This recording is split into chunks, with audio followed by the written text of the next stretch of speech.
एक इससे जुड़ी हुई और घटना की इस युद्ध में सुरतान का भी एक अच्छा सेनापति समर सिंह देवड़ा मारा जाता है। कहते हैं कि अकबर के दरबार में एक चारण कवि थे, दुर्सा आढ़ा।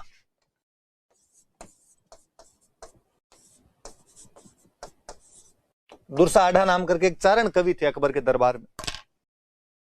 कवि केवल कविताओं के माध्यम से साहित्य को परिवर्तित नहीं कर रहा था, बल्कि उतना ही बड़ा योद्धा था। और इस दत्तानी के युद्ध में वो शाही सेना की तरफ से लड़ने के लिए आया था। राय सिंह जगमाल और दांती सिंह कोलीवाड़ा के नेतृत्व में जो शाही सेना आई थी, उसमें दुर्सा आढ़ा भी भाग ले रहे थे। युद्ध हुआ, युद्ध में शाही सेना की हार हुई,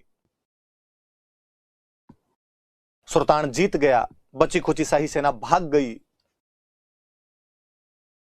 युद्ध के मैदान में शाम को युद्ध समाप्त होने के बाद में जो घायल पड़े रहते थे, राजस्थान की परंपरा यह कहती थी कि घायल भले ही दुश्मनों के हो भले ही अपने हो, उनको उठाकर लाया जाए, उनकी मरहम पट्टी की जाए, सकुशल उनको वापस पहुंचाया जाना चाहिए। ऐसा किया करते थे अपने राजस्थान के तमाम राजाओं ने, यह सब काम किए। उस दिन जब सुल्तान के सैनिक उस दत्तानी के मैदान में घायल सैनिकों को संभाल रहे थे, तो उनमें कोई एक बदमाश सैनिक था। वो अपने वाले सैनिकों को तो उठा उठा के बाहर लेके जा रहा था, घायलों को, और मुगलों वालों को देख देख के मार रहा था। उसके हाथ में भाला था और वो देखता कि थोड़ी बहुत जान बची है, धीरे से भाला सेट करता, उसके सल्टाओ रे बेटे, बच गए तो वापस कोई आएंगे। दुर्सा आढ़ा उन मुगल घायल सैनिकों के अंदर पड़े हुए पानी पानी चिल्ला रहे थे, घायल थे, प्यास लगी हुई थी। उसने देखा तो उसने कहा, रुक, मैं पिलाऊंगा पानी, तुम्हें ढंग से पिला दूंगा। उसके पास जाके जैसे ही वो ऊपर हाथ करके उनको मारने लगा, और दुर्सा आढ़ा ने जितनी शक्ति थी उतनी अंदर से बटोरी और बटोर के कहा, अरे रुक, क्या हुआ? उसने, मैं चारण हूं। ऐसा कहा जाता है कि अक्सर जो यहाँ के राजपूत राजा हुआ करते थे, वो चारणों का विशेष सम्मान किया करते थे और उनको मारा नहीं जाता था। वो सैनिक हंसा और उस सैनिक ने कहा, आधार कार्ड, क्या प्रूफ है? अरे का दुर्सा आढ़ा नाम है, पापा का नाम, ये ननियाल वहां गांव, ये। उसने कहा, ना ना ना, ऐसे पल्ले नहीं पड़े बात, तो तू कैसे मानेगा? उसने कहा, देखा, हमारा ये समर सिंह देवड़ा हमारा सेनापति था, तेरे पास में मरा हुआ पड़ा है, लड़ा था तेरे पास में? उसने कहा, हाँ लड़ा था। चारण कवि हो तो इसकी वीरता पर दोहा सुनाओ, फिर छोड़ दूंगा। दुर्सा आढ़ा ने कहा, तू भला साइड मिले, मैं दोहा सुना दूंगा तेरे को। भला साइड मिले, मुझे डर लगता है तू सल्टाएगा कहीं पे, इतने तो मार आया पीछे तू। उसने कहा, लो बाजी एकदम पीछे साइड में, आप तो सुनाओ।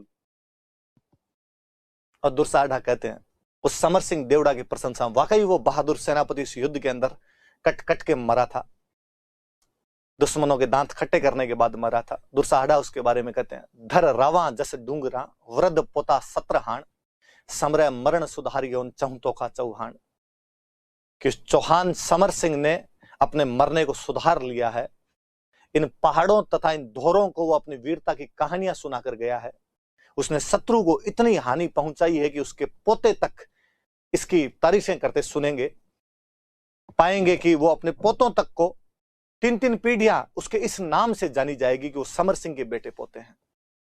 और उस सैनिक ने कहा, शाबाश शाबाश, वेरी गुड दुआ, बहुत अच्छा सुनाया, अब आपका आधार कार्ड एकदम अप्रूव किया जाता है। और कहा, लो भाई, ये बाढ़ जी है, और इनको साइड में लो, अपने बाहर लेके आए, उनको घायल सैनिकों उनको बाहर लेके आ गए। वो राव सुल्तान को जब पता चला कि दुर्सा आढ़ा जैसे महान कवि उस सेना में घायलों के अंदर मिले हैं, राव सुल्तान सामने चल के गए, दुर्सा आढ़ा को अपने दरबार के अंदर लेके मरहम पट्टी करवाई, उनको सही करवाया, उनको कहा कि आप यहीं बिराजिए, आपको वापस जाने की आवश्यकता नहीं है। दुर्सा आढ़ा उसके बाद राव सुल्तान के दरबार में रहते थे, और उन्होंने राव सुल्तान पर एक बहुत अच्छी कविता लिखी थी, राव सुल्तान रा कवित। तो ये जो राव सुल्तान रा कवित है, ये दुर्सा आढ़ा की लिखी हुई, तो याद रख लेना भाई दुर्सा आढ़ा वाली। थोड़ा मैंने दृष्टांत इसलिए बता दिया कि थोड़ी घटनाएं याद रहे अक्सर। हालांकि मैं यही बता देता हूं, जब